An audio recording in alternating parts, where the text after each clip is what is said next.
பறக்கும் திசையேது இந்த பறவை அறியாது போறவோ தெரியாது அது உனக்கும் புரியாது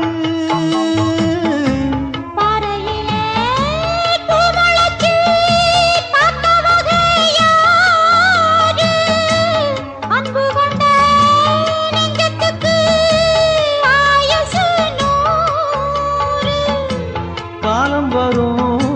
வேளையில காத்திருப்பேன் பொன்மையில